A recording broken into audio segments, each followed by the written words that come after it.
Hi, everyone, and welcome to another episode of So, What's Your Process? Where we talk with creatives from all walks of life. I am Allie Dalsimer. And I'm Kyle Dalsimer. And who do we have today, Kyle? We've got a really great guest today.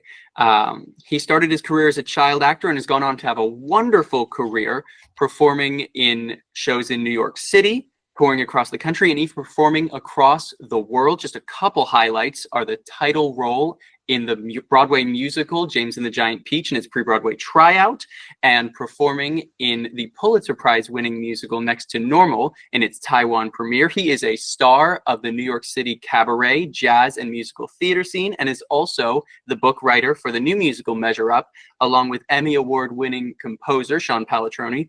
Please welcome to the show my friend and yours, Ellis Gage. Hey there. Hey, How's it Alice. going? Welcome Good to to the see you. show. So I glad can't you could wait. be. Yeah, thank you for having me. Absolutely. So that was a lot. You have done a lot of things in your young life.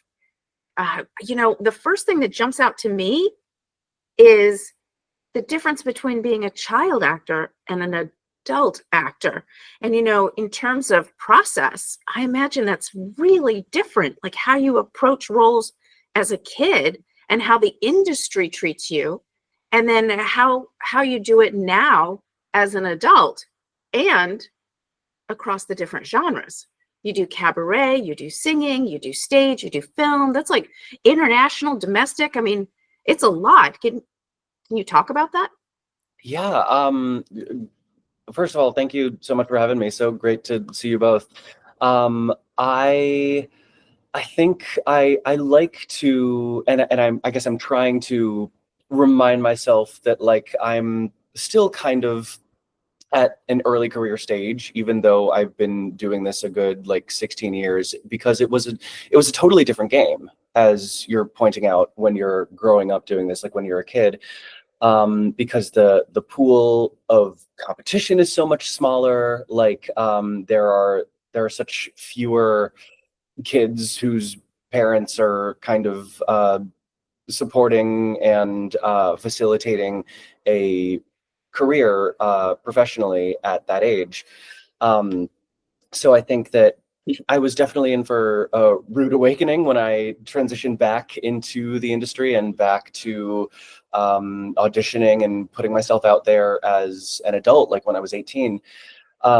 Definitely can speak to the value of community and some of the networking I was able to do when I was growing up. But I, in a lot of ways, have kind of just had to start over because like I'm a different person. I'm a different package. And like, I would argue that as actors or like people in the public eye, like you constantly have to rebrand. So that's something that never really stops. And as much as it is a grind, it's also a really fantastic opportunity to reinvent and go through transformations and like maybe you take a couple of years off like I did for high school. Like I wasn't working at all through high school. I kind of started when I was 10 and worked until I was 13 or so, and then went to like a boarding high school in Massachusetts I'm from the Boston area, but I was at a school in Mass to sort of figure out like, okay, what else might I want to do in life? Like I wanted to give myself that opportunity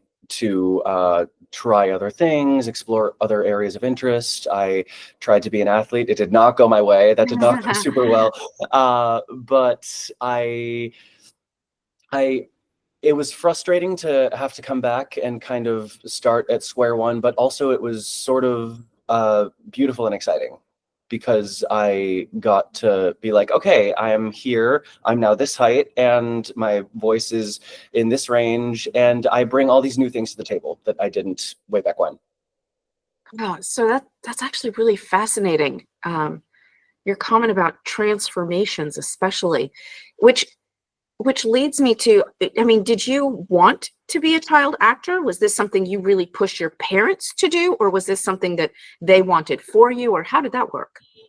I absolutely 1,000% push them into it, which is so funny because a lot of times the stories you hear are the other way around. You know, like you'll have parents who were like in the arts or wanted to be in the arts, and they kind of really try to push their kids into it. But for me, I think I was a Disney kid. I loved all things Disney, and I remember like I had kind of early access to YouTube, and I remember like I was on a Beauty and the Beast. I'm always on a Beauty and the Beast kick. Who are we kidding?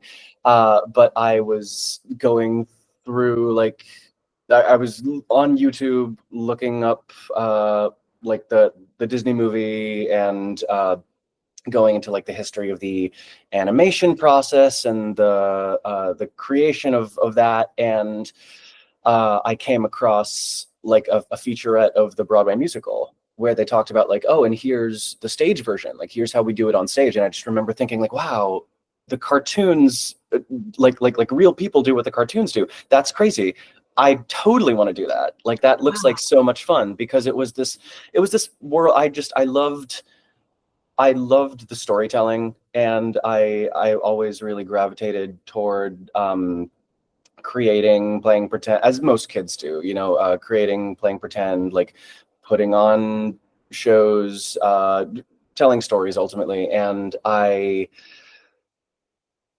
found such a unique love for and opportunity in live theater.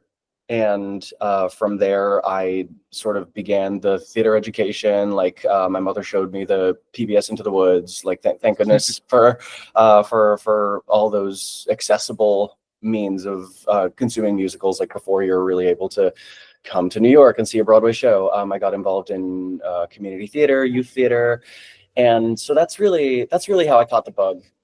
Right. So you really immersed yourself in that whole milieu and kind of absorbed it and then manifested it is what I'm hearing. Yeah.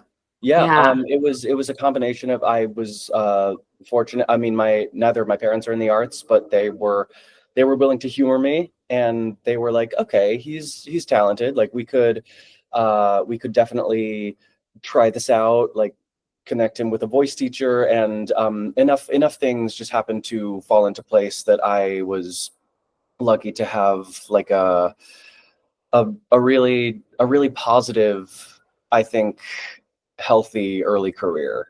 And it sparked my love for what one of the things I do now, which is theater, live theater. And I think it definitely it shaped a lot of my understanding of like how telling stories, especially in person, just changes the molecules in the air, and comes with such profound ability to impact and change minds and hearts. Absolutely. And, do you mind if I ask just one more question? Go for it. Because this is like really fascinating for me. So, so you know, changing minds and hearts, that's great. But my immediate reaction to that, and I've heard Kyle say things like that. He likes to have an impact, right? That's cool. But how does it impact you? How does being on stage and being in those roles, and then seeing the audience or experiencing other people's reactions to you, how does that impact you? Does it change you? Does it influence you? Yes, absolutely. I mean, I can't take credit for this idea. I forget who said it, but someone talks about how doing live theater is like a tennis match between the audience and the creatives, the people running the show, because it requires both parties to be really engaged and, you know, want to be there, want to show up, and deliver / absorb this story or whatever the performance is. Like it's two willing parties who are here to engage in that. And I've always just loved the feeling of getting to be part of it on both ends. I love seeing theater, and I think pretty much from the time I started on stage, I kind of fell in love with the feeling of like, oh, this is how I can be part of this. And like it's a lot of power, it's a lot of responsibility, it's incredibly political. Like it's really it's just a it's a thrilling and really, really special experience to be part of that. And I think it was I remember Joanna Gleason said something so profound. She said that people who make theater are a volunteer army, because you're of service to impacting people and moving people and sharing new ideas. Like your performance, the show that you act in, that you stage manage, that you design, that you direct, anything, that you work as a PA behind the scenes. Like you're part of building something that can change the way people live. It can change the way people think. It can teach people about empathy. It can teach people like how to have a perspective that's not their own. Like I mean, I think any kind of media really does that. Books, movies, TV, fiction. Like I'm a big fan of all those mediums, but I think there's something about live theater that's just so like, we're here, we're in the moment. That's why it's so expensive and sometimes inaccessible, because it requires a lot of moving pieces. And it's an enormous feat to put a show together and to run it, sometimes for a very long time. But I almost like the confines that come with like, this has to happen every night. This has to happen in front of you. And like it's got to be visual, it's got to be sonic, and like here's what we're working with. Like I think it's such a fun challenge and such a fun thing to explore. Yeah. So I'm just gonna ask one more question. Go for it. Okay. So you mentioned like a long running show and enjoying those confines, and that triggers a thought, which is, if you're in a long running show, does it ever get stale? Do you ever have like a moment of like hitting some sort of creative wall, or do you just thrive in that environment? And if you do hit a wall, or find that you're stifled, how do you work around that? How do you deal with that? Because I would think, 8 shows a week for who knows how long, that could be a lot. Yeah, no, it definitely can be. I think, speaking more on the challenge of making it work is keeping it exciting. I have been a part of productions that have run for a while, and one of the things that is always, I guess, like an adventure is thinking of ways to keep it fresh and ways to keep it like truthful and alive and inspired, because you have the technical elements, you have technique that keeps you going, that keeps the show going, like saying the right things, like making sure that the pieces are in the right place at the right time, that you're doing the choreography, like that's technical. And then the part that's more inspiration based, like that's the part that can be trickier to sort of keep fresh, keep interesting, and to stay motivated to like keep telling the story. But there are ways to I think just find new truth in everything night after night. There are ways to like reapproach the text in a way that like supports and maintains the integrity of the show that was rehearsed and that opened, but sort of keeps it interesting for you, even if it's just the tiniest little thing, like taking a little pause in a moment where there wasn't one, or like changing the emphasis of a word, or like finding that another moment is more operative than you thought. So it's really a mixed bag, and kind of to each their own, but for me that's what it's always been. Absolutely. That's really cool. I think it's something that I've always also found in just trying to make a new discovery in one of those long running shows. I had that experience with a show. I played this role years before, and then I'd been doing it again. And about halfway through this second time doing this role, I walked off stage after a scene and turned to our stage manager and said, "Oh, I understand the character now." Yeah. You know, Of course.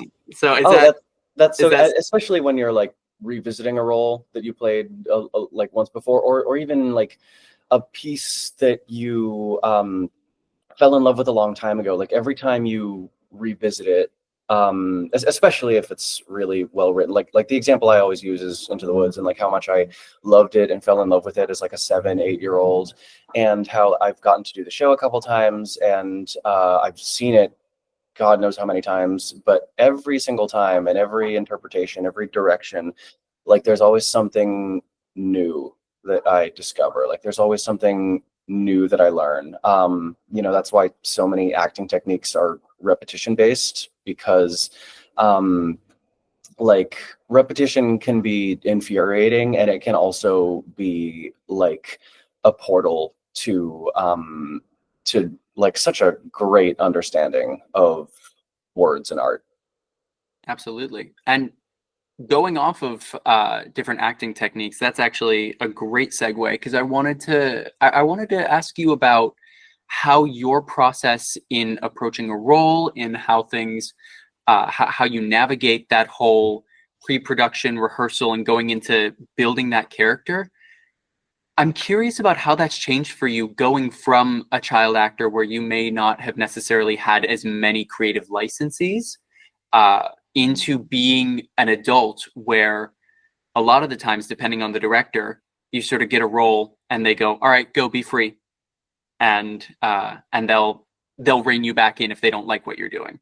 Yeah, I mean, here's like it is it's really about a balance and figuring out what is sustainable and how deep into that work you're able to go. It's I think about balancing that work again with technique, because there are certain things that have to get done. There are marks that have to be hit. Like there are a lot of technical things that just like for everyone's sanity and safety, like have to be consistent.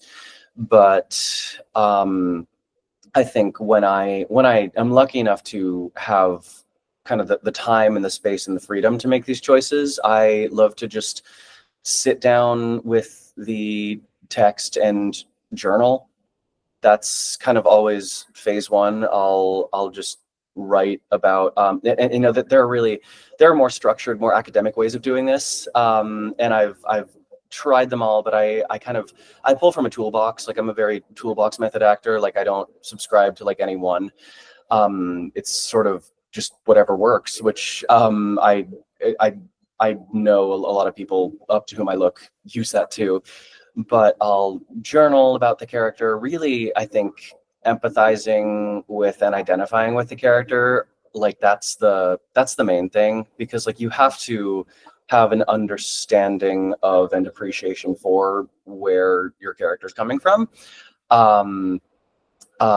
Sometimes I'm really able to like think about every detail of the backstory and the given circumstances, and sometimes I get a week and they like throw a script to me and they're like, "Here, you're replacing, like do what so and so does, and maybe ask questions later." So it exists kind of on a spectrum of like, what are my resources, how much time do I have with this, and you know, some roles, the way they're written, like it's very thorough and it's very clear, and then others are pretty nebulous, so it's kind of dealer's choice. And I think I like the structure and the guidance of having a lot of evidence in the text and things to reference, but it's also fun to kind of think outside the box, because like the areas that are not as set in stone and not as concrete, I can kind of think like, well, how can I bring Ellis to this? Like how can I bring some of myself to this?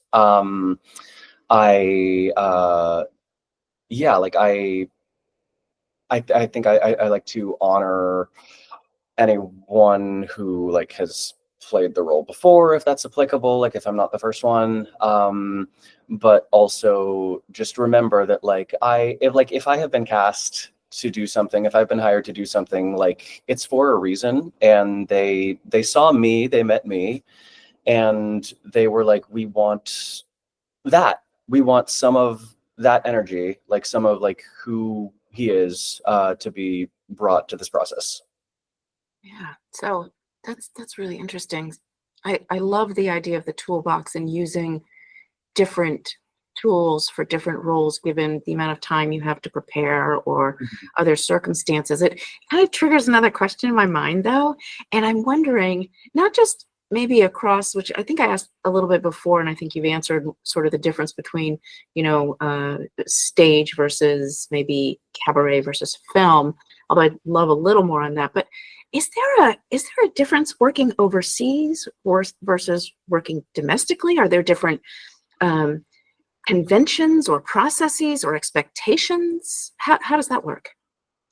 Oh, I mean, you mean like specifically in the US or internationally? Yeah, I mean, if you're working in the US, is there a general sort of consensus for how things operate or work or whatever versus overseas? Maybe is there a different process, a different way of doing things, or I mean, Honestly, I think the biggest thing, because there are a lot of small differences. There are a lot of technical, like just the difference of like how you get paid. Like if it, like in the US, like under Actors Equity, like it's usually a weekly thing. Whereas like sometimes internationally it'll be like, oh, you get paid like by the rehearsal or by the performance, and the fees are all different. Um, I think the biggest thing that I've noticed that's different is there's um there's more of an understanding that like this is something that we love overseas. Like I was in, as Kyle mentioned, I was in Taiwan doing Next to Normal oh god, I guess 2 years ago, but I'm going back into it this fall/winter. And because I think the US has such a monopoly of uh, commercial theater, like so much of it, I think like UK, US, certain countries in Asia have like real banging theater scenes, but it's such an industry in the States, and it's so like it's so work, and it's something that I think is harder to appreciate, like when you're immersed and like at the epicenter of it, like living in Manhattan when you're just surrounded by theater all the time and everyone's trying to do something. And I noticed being in Asia that like this was an art form, this was a medium that was a little bit farther and fewer between. Like there weren't as many uh there wasn't very much like large scale high budget theater in Taiwan. Like I know they'd had like Lion King, Phantom and Cats tour through there, and that was kind of basically it as far as commercial theater went. So there was just, I think, especially the local workers, like we had a local band, we had some local to Taiwan people on the creative team to mount the show, and especially the audiences. Like there was a little bit more reverence and a little bit more like, oh, we get to do this, like isn't that so much fun? Whereas like I think about some of the things that I've done, like on tour in the US or regionally or in New York, or like even in the developmental room, like developing new stuff, and there's always this air of like, oh, can you believe we have to do this? But I got to really live in the joy of it that I don't get as much of here, and especially from the audiences, because like there's a whole community of bootleggers I noticed in Taiwan, like who are familiar with the show, who are familiar with Next to Normal just because they'd seen videos of it online, because that's really the only way that they're gonna get to see it, unless they like can be international, can be dropping all this money on trips to New York and Broadway tickets. So it yeah, I guess in a long form answer to your question, like there's just a lot more, there's a lot more appreciation because there's just less of it. I actually really love that answer because I feel like it really comes full circle with where you were when you were a child wanting to get into this and that joy that theater sparked in you. So I actually really love that answer. Hmm. Yeah. I love that. I want to ask you about something that happened earlier this year. Now, I think that there's sort of a running, and I think you kind of know this, that there's almost a running joke that everybody in the industry in New York City knows you. A byproduct of being here a freaking long time. Exactly. I think I heard someone say when you move to New York City, it becomes when you move to New York City to become an actor, it becomes death, taxes, and knowing Ellis Gage from something. But honored. But I think there was something that happened a little while ago where I think you got a lot of public attention that was really interesting. There was a big thing that went on with Broadway musical Maybe Happy Ending. Yeah. And we can go into as much or as little detail with the with all of that. But what was really interesting to me was the response that people had. Pretty much, it felt like the entire internet in the theater world was posting not just hopes, but almost demands for you to star in that musical. And I thought that was really interesting, and I wanted to get your thoughts on that whole experience and having that much like public attention in that moment.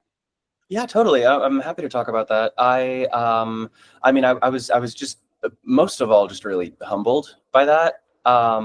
Like it speaks to the power of community, and I think like building relationships and like showing up for people and just being a people person, like just even if it's not like at the deepest level, just like being someone who is like, listen, I'll be there and I'm present. I'll listen to you. I'll respond to you.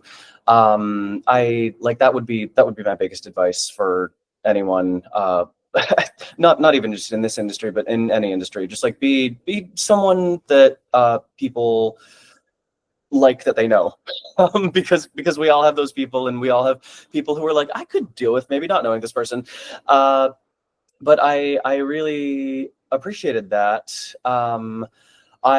Regarding the whole casting situation, I've seen a lot of people because if you're unfamiliar with like why that was such a point of conversation, it's a show that through its development has like it originated in Korea. It is set in Korea, and through its development, I know that the creators were toying around with having actors like of any racial background, any color, play these roles. And it seemed like they landed on the cast being Asian. And that's sort of how it was marketed. That was a big part of the Tony campaign. That was part of like how they got certain producers. And like the breakdown did change a handful of times. Like when I first got the tape, like it did say Asian. And then like I know that it changed to any ethnicity, but that wasn't really reflected in the original casting. So it was confusing that so they brought in, or they will be shortly bringing in a non-Asian actor to assume that role, that lead role that Darren Criss has been playing, and just won a Tony for. And there was an understandable kind of disappointment from the AAPI community because of that. And I think that everyone was kind of excited to rally behind championing Asian artists. I've seen a lot of people call the casting decision like wrong or incorrect, and I think that's kind of a misnomer because it implies A, objectivity, and B, that like the non-creators have jurisdiction over how the show is cast, and the reality is we don't. Like they made the show, it is their show. and they can do what they, and like clearly they want to keep it running. I hope it continues to run. Like, I love the show with all my heart. I think a better word though is hurtful, because like uh, it's about the bigger picture and not so much about the show specifically, but just about how Asian people are represented, or how underrepresented the Asian community is, and how like there was finally this like this show that swept the Tonys that was very Korean in the way it's written, in the way it was designed, whether intentional, I assume pretty intentionally. But it just it was disappointing for a lot of people, and I can see and understand kind of the arguments on both sides, and like the creators initiative to make the show universal. And I would argue that they could do that, and like it is possible to make it universal and let it be Asian.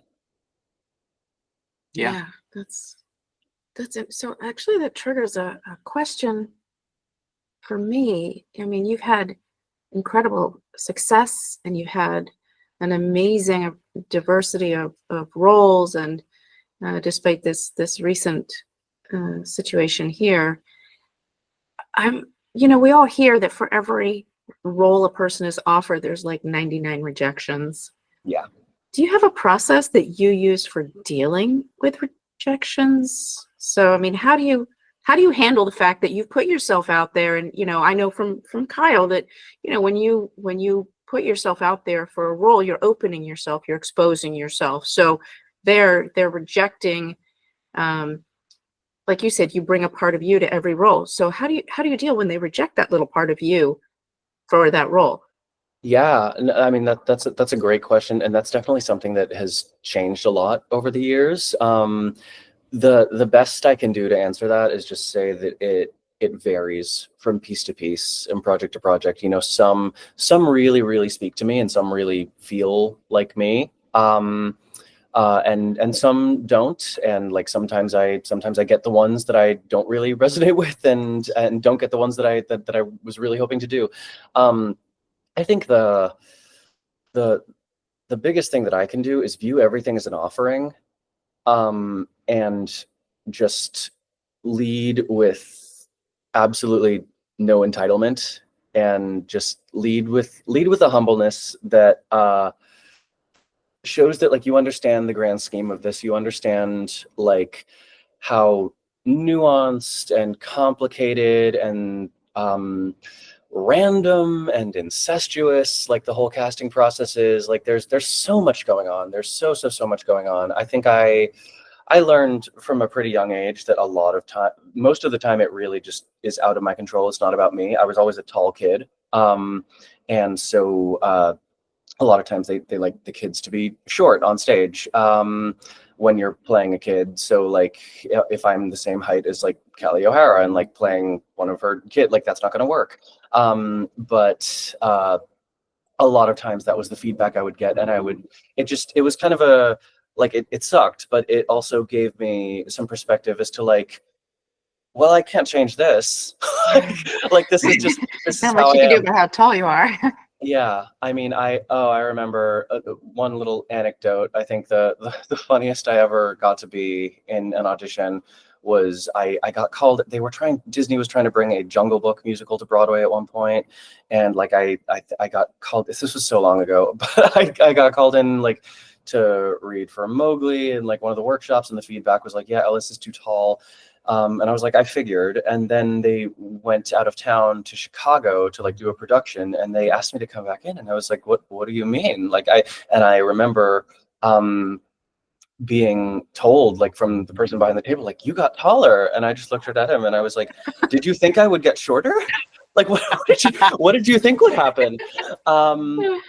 But to me, in a lot of cases, like I don't view it as rejection. Like I don't view it as like a personal rejection. I think it's flattering to even get called in, like to even have a tape or like a work session requested. Like it means that like you're seen as a member of the community whose work should be kind of seen and monitored and tracked.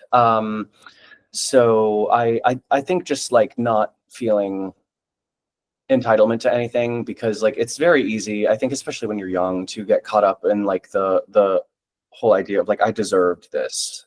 Like and that's so the antithesis of the process. Like it is not a meritocracy. It is just like you go in, you do I was gonna say your best work, but like work that is as good as you are able to on that day, because I have, oh my God, I have bombed certain auditions to the point of thinking like, did I set off a citizen alert? Like it, like I have, I've bombed auditions so hard.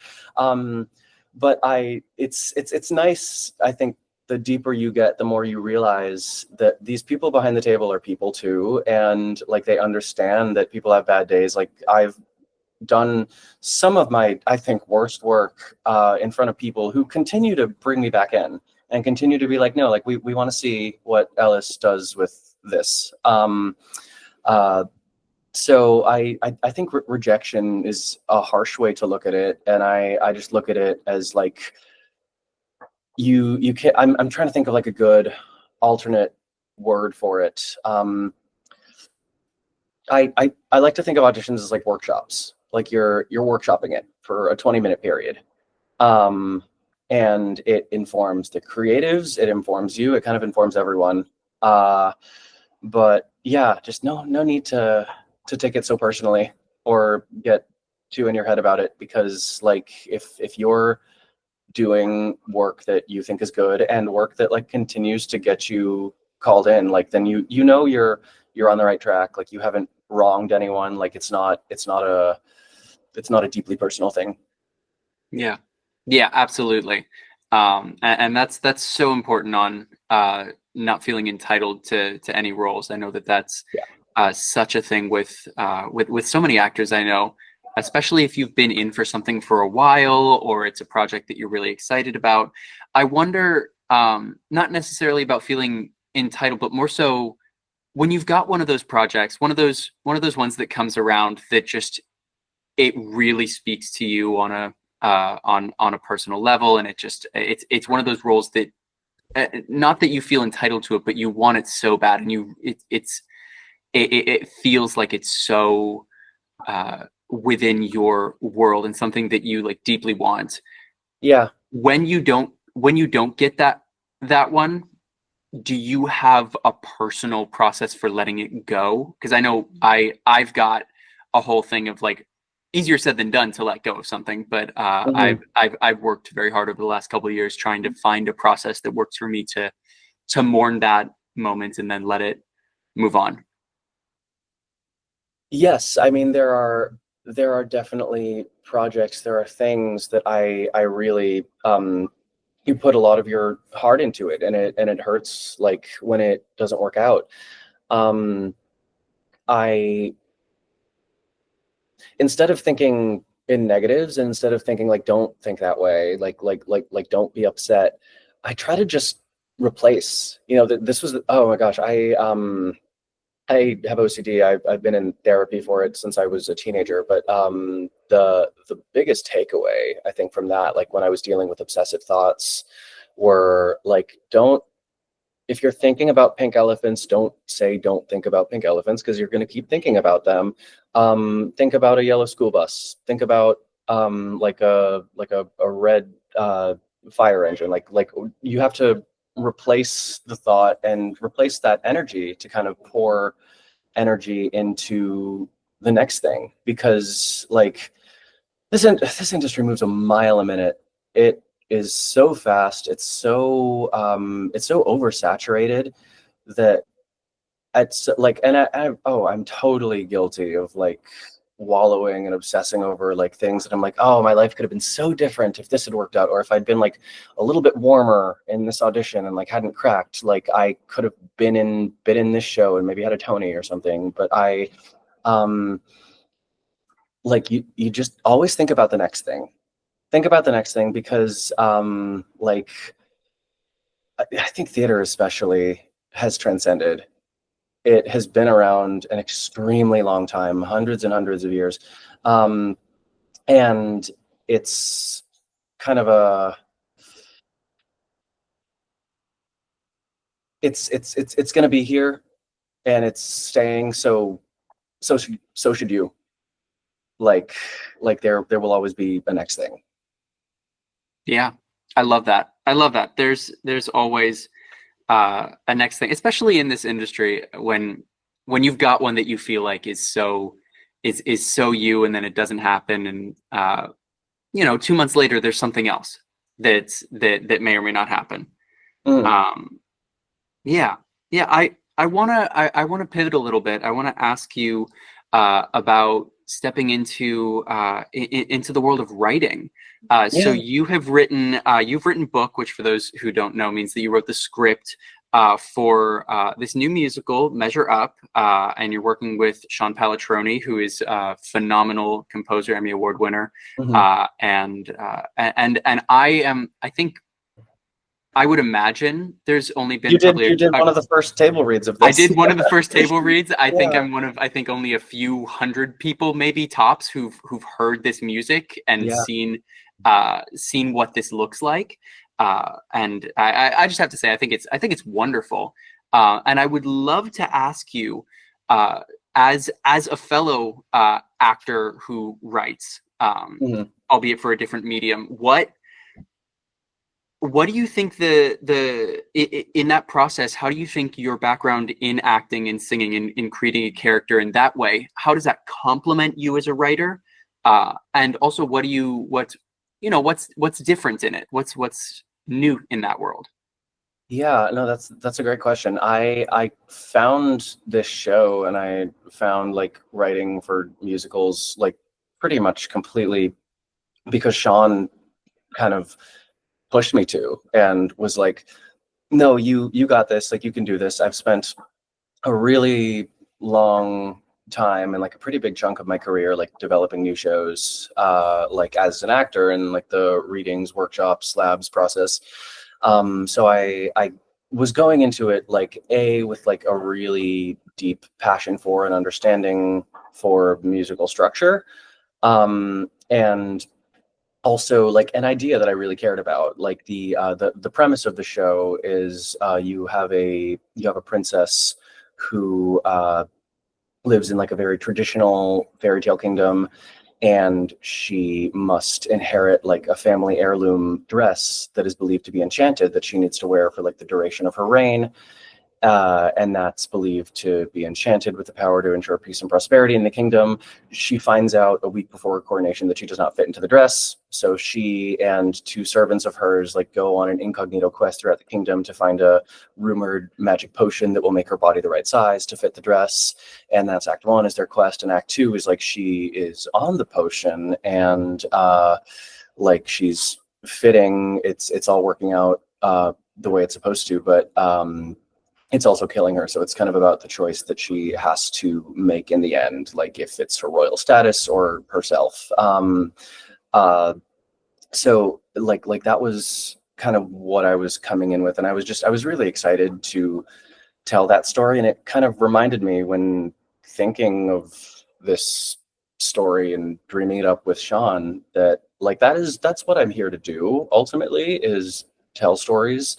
And like that doesn't have to be confined to being on the stage. Like I can do that in a lot of different ways. Like it takes so many pieces. And I think what's been so nice about writing has been the agency that's come with it, because as we're talking about, as actors, so much is out of our control. Like so much is just like, are you in the right place at the right time? And do you happen to be like this hyper specific fit for this project? And it's a lot of waiting to get chosen. It's a lot of waiting around to be selected for something that someone else is doing, which is great. It's work that I care about. It's work that I like. But there's so much to be said for like being the one driving and being the one saying like this, no, like I want to tell the story, and this is how we're going to do it. So I've loved getting to approach theater from that perspective too. Like I also like I'm so lucky to be working with Sean. Like he's so amazing at what he does. Like you like look him up on YouTube. Like he's such a phenomenal musician, songwriter. Um, so I've loved getting to make my own thing, because a lot of times I do not fit the mold of someone else's thing, and that's okay. Like that's no one's fault. That's just the industry, and it's not a personal failure. It's just it just is the reality of what we do. So like if you're not being chosen, then make a choice, make a strong choice, and make something in whatever start a podcast, do talk about something you're passionate about on YouTube, like do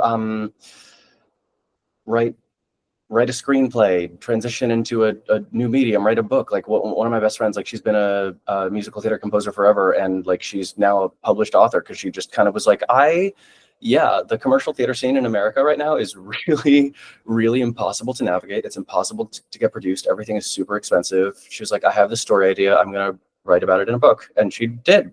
Like, so it's limitless. And so writing has been affirming that, like, whether the actor thing is like on full swing or not, like I am still capable of contributing something like this. I love that. I love that. And actually I'm really excited to see that production, because Yeah. I feel like there's so many parallels and allegories that can be drawn to someone who is feeling pressured to conform in some way. I feel like in society, so many of us experience those pressures, that feel that we need to be, fabulous every day, right? You have to Yeah. be a certain way, look a certain way, say the right thing, whatever it happens to be. And I'm looking forward to seeing this. Yeah, thank you. It's derivative of, I think, my experience with eating disorder recovery. I spent like a good chunk of 2020 in residential care for that. It's one of the things that I assumed this would come up, but like growing up in the industry, I really developed an idea of like, this is what my body should look like. Like, this is what you have to do. I grew up and around and looked up to a lot of people who had eating disorders, who had been practicing disordered behavior for decades and decades. And like, that's something that has like kept them in high demand and sustained them. And of course it's a spectrum. Like some eating disorders are very dramatic, and some are just like are small things, but like still technically disordered. So I knew that I wanted to do something with that, and kind of take everything that I learned and just all I learned about like priorities and foundation, and making sure that foundation isn't something like the way your body looks or like your ability to sing or dance, because you can get injured, like your body changes, like and making sure that foundation is about like the relationships we form and like our ability to interact with and love other people. I knew I wanted to do something with that, and I think having an extremely medical story or like an extremely autobiographical story just didn't jive with me. Like I didn't want to write the inpatient like anorexia clinic musical. Like that just felt like, how the hell would you market that? But I think elevating it and kind of combining the love for fantasy, the love for fairy tales, it kind of gives it a good like Pixar target audience of like, yes, a kid could enjoy this and really resonate with this in some way. And then when you're older and wiser, like you can see it in a whole new way and like introduce the next generation. I think it also helps illuminate that it's not a healthy way to be. I mean, you're probably way too young to remember this, but I had a friend. Do you know who Karen Carpenter was? Oh, very well. Yeah. Yeah. I did a ton of research and writing about her. Okay. Well, I had a friend who saw a picture of her in one of the, grocery store checkout lines. Hmm. And she said, how can I get that thin and not die? It was right after she died. And I was like, ah, Yeah. you know? Well, this is So this is how I love people that. think. Yeah. Like it's how we're I mean, at least it varies from place to place, but like it's so learned and so taught. You know, I would love to like go more into the research of like, you know, what in terms of like physical preference is evolutionary and how much is like derivative of like standards set by the media.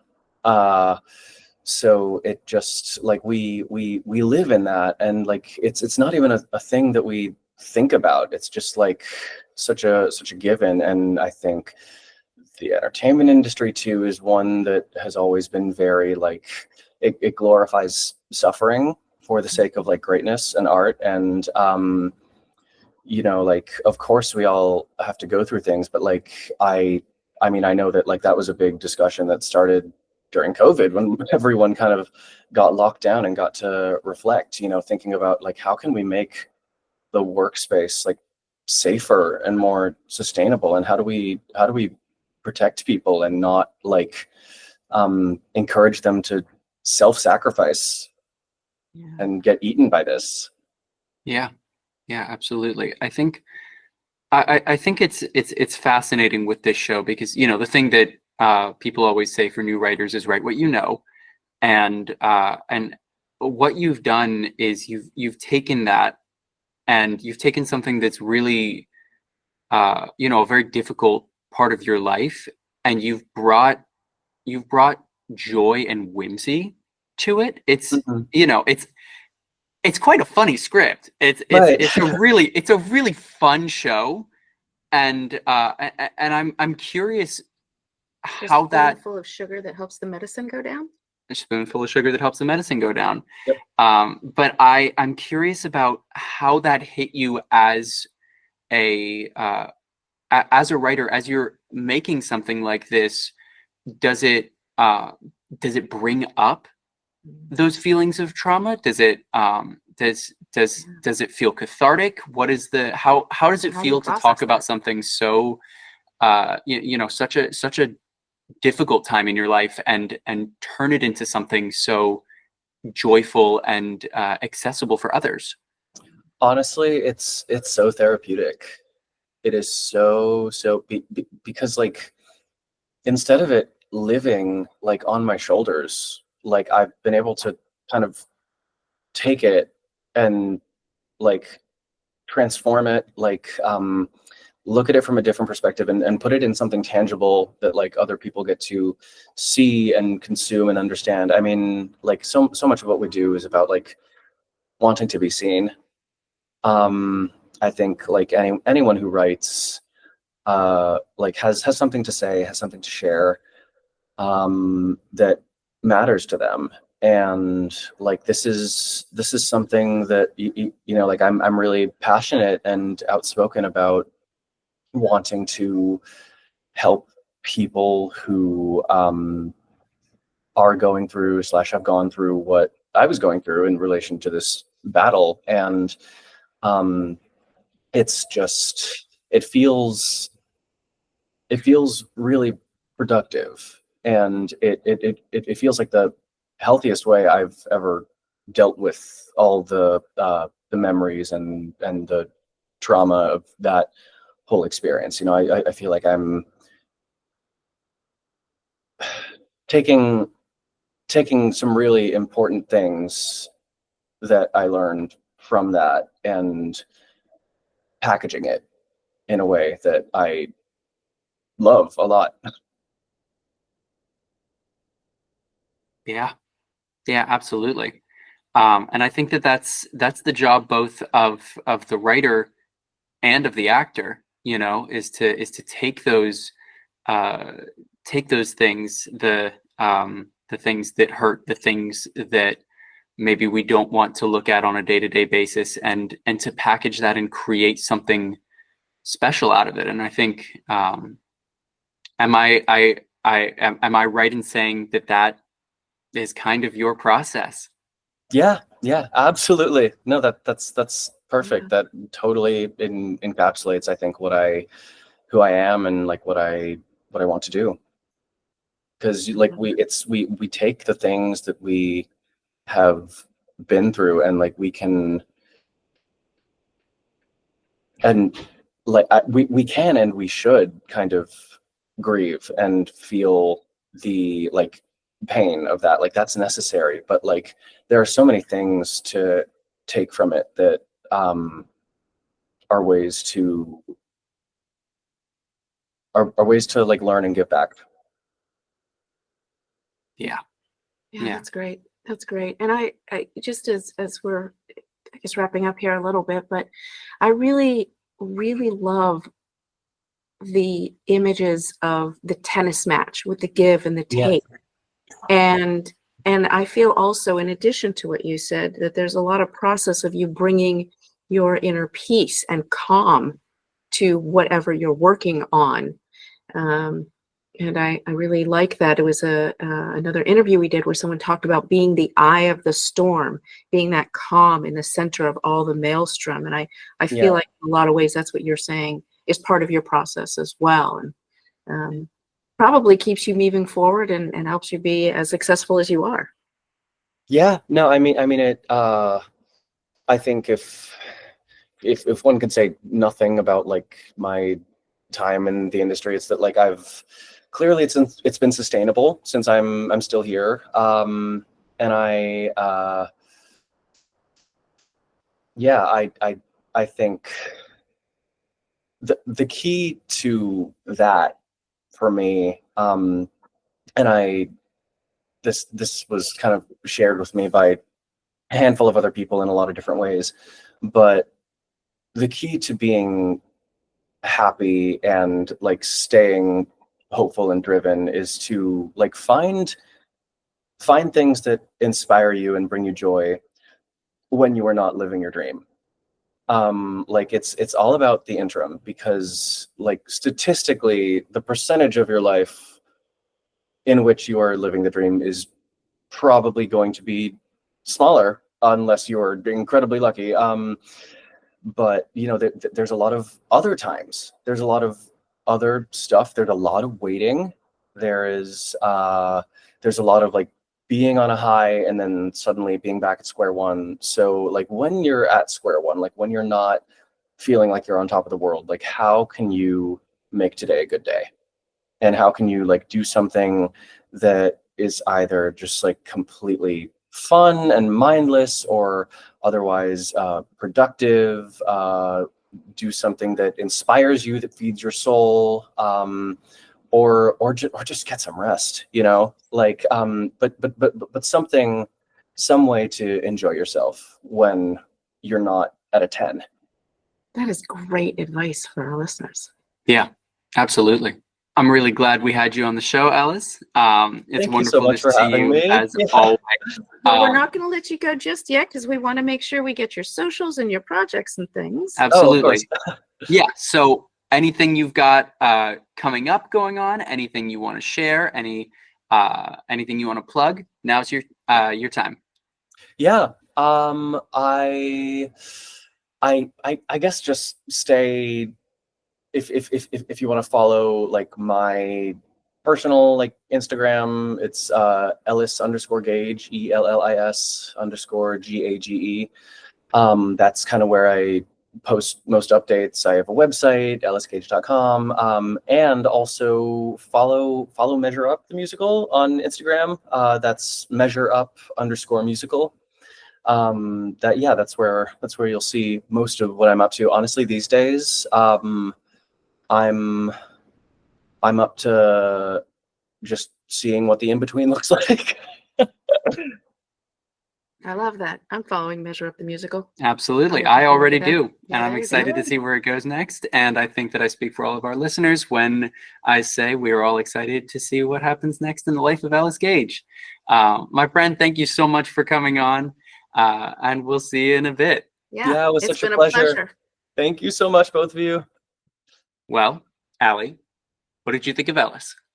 I was I was fascinated that it's just a life that I'm, even though you act and you have things, it's just hearing that other perspective, especially he's been in the industry so long and he's done so many things and been overseas. And it's just, and the personal struggles and how they influenced his creative process. And I'm personally very excited for the musical. I really enjoyed that show. I really learned a lot. And as I'm sitting here, I realize there's about a half a dozen more questions I wish I had asked him now, and I didn't. So I don't know, maybe when that musical is out and about, maybe we'll have him back on and I can ask those questions that I forgot to ask. Well, maybe when the musical comes out, we can have an episode with him and Sean, the other composer, and we can bring them both on idea. just to love talk that. about Measure Up. Love that. That would be really cool. Yeah, Ellis is wonderful. He's a good friend of mine, and I'm so glad he came on the show. Yeah, he really is just a ray of positivity, and I really enjoy his perspective and outlook and how he deals with life. And I love that he said, not getting a role, it's not a rejection. It's just a downtime between projects or something to that effect. It was like, okay, that's really good. Because for me personally, if I went in, I was like, I'm here, I want this job. And they were like, no, I'd be like, no. So I love that he really just is able to roll with that and go with the flow. Yeah, I thought that was, and a lot of actors, we all have to develop that. Well, we all try, and it's a lot easier said than done. It's a lot easier to say, yeah, I can just let it go, and then you get to that moment where you're in finals for the dream role, the life changer, the one that changes everything, and when it doesn't happen, you go. Like, you can do your best to say, oh, I'm okay, I just let it go, but deep down you're. Yeah, that would be tough. But he does a great job with it. Well, I will say, we've got another amazing guest for next week. We do have another amazing guest for next week. Thank you, everybody, for tuning in this week and listening on our little chat with Ellis Gage. And in the meantime, you can follow us on social media and make sure to subscribe and turn on post notifications so that you never miss a new upload with us. And in the meantime, Allie, have a great time for the rest of the day. Share this podcast, and we'll see you next time on So What's Your Process? Bye-bye.